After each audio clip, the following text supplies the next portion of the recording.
So let's do Stefan Bajcetic then, shall we? 11 appearances so far over in Austria. Gone over there from a Liverpool point of view to get some football back under his belt. Missed a hell of a lot of football. Missed the entirety of last season, more or less. Clearly a very talented footballer. Lost his way predominantly through injury, mainly, like I say, just that lack of game time, that lack of minutes he's had. What have you made of him so far? Is he another one who suffered at the fate of the team not functioning particularly well? Yes and no. Like he also suffered definitely because they did all not shine well. But I've got the feeling when he's on the pitch, he's making a difference. He's some of one of the better players at the moment. He's helping the team a lot in the build up. He's really calm on the ball. So he somehow when he plays, he makes the team better. I think he also I would put him also over Bobby Clark because for Bajcetic they have found a position. He's playing as a center midfielder, defensive midfielder. Bobby Clark was tried as a number eight, as a winger, like so many different positions as well. And Bajcetic, they lost against Blauweiss Linz last game, so it's maybe not great to say he made a good game, but he played well. He tried. But the entire Salzburg game is not what it used to be. They're lacking intensity, and then it's also hard for him if 11 players are behind the ball and defending to find solutions.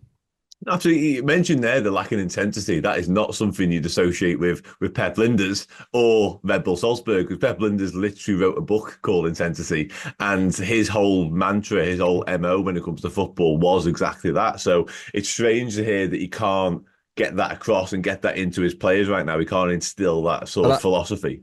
I think there's a reason for it. I think he had a clear idea how he wants to succeed, and this didn't work out because he conceded goals. Mm. Salzburg could lead the game 3-0 in the 70th minutes, and it's still not sure they will win the game because they were so fractured in the defense.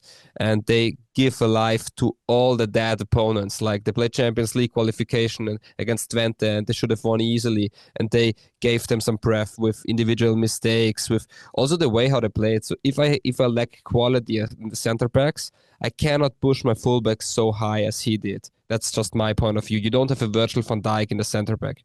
Um, if those things are not working, then you need to adapt. And I think he did not adapt in the first 10 games. Now he adapt, but now the offense is not working, which is really crazy because that was always working in Salzburg, no matter what. And now he also lost the fans. And one thing I forgot to mention, he's not in Liverpool anymore. And anyone, or like someone should tell him. Because if you play a cup game in front of 3,000 visitors in an empty stadium, and to say the atmosphere was that great and the fans are so important to us. That's just what he maybe learned to say in Liverpool, what Jurgen Klopp said. And that works if you play in the Anfield Road in a sold-out stadium. That doesn't work if you play in Austria in 3 degrees against VSG Tirol team, which is a village club in front of 3,000 visitors. And then people don't take you serious anymore. Okay, interesting. Yeah, and just on Stefan Bajcetic, and you mentioned his position there as like a central defensive midfielder, which is pretty much where he played during his spell at Liverpool when he got that run in the side and he was so impressive early on. You mentioned the 4-3-3 system, which is clearly a favourite of Pep Lines as well. Is that where he has been more or less exclusively in the deepest, in the sixth role? Because there were some conversations about Stefan Bajcetic and his skill set maybe potentially advancing to be an eight in the future. Where has he played and what does he look like he could be, I guess? I think he can play all the positions in the center midfield because in Austria, I mean, because he has so much quality on the ball. He's calm on the ball. He's intelligent. He has a good passing game. So he ticks all the boxes. He hardly loses the ball. So as a number six, you cannot lose the ball on this crucial possession on the pitch. So he ticks all the boxes to play number six, number eight, I think, at least for Austrian Bundesliga. Um, he played often as a number six, and he also fell down a little bit in the build-up, so centre backs went wide, and he tried to put the game on his feet, and which was smart because Salzburg is not working well. So at least someone is taking the ball and trying to make something. So yeah, now he's more as a number six, but he can also play as a number eight. I think he's not the number 10, so number six, number eight is where he belongs, and yeah. not right now. It's not the best way to evaluate, to be honest. Yeah. No, absolutely not. And we'll have this conversation again much later on the season, and we'll see how far he's come. And maybe Salzburg have managed to sort of change their fortunes around by that time as well. But just finally on Stefan, sort of a what next conversation. Now, this may depend what happens with Pep Lijnders in the fullness of time, of course, but I think it was always going to be a slowish start of the season for him because, as I mentioned, he missed so much football. He needed to get back up to speed. He's got, as I mentioned, 11 appearances under his belt now, so he would hope. I think he's been away with Spain under 21s in this break as well, so he will be looking to get back to something like his best now between now and the end of the season. And do you think that's possible? And also, I guess as well, like, you touched on it earlier on, he's been one of the better performers. Do you think there's a chance he becomes really, really important and really key if Salzburg are going to compete at the top of the Bundesliga again?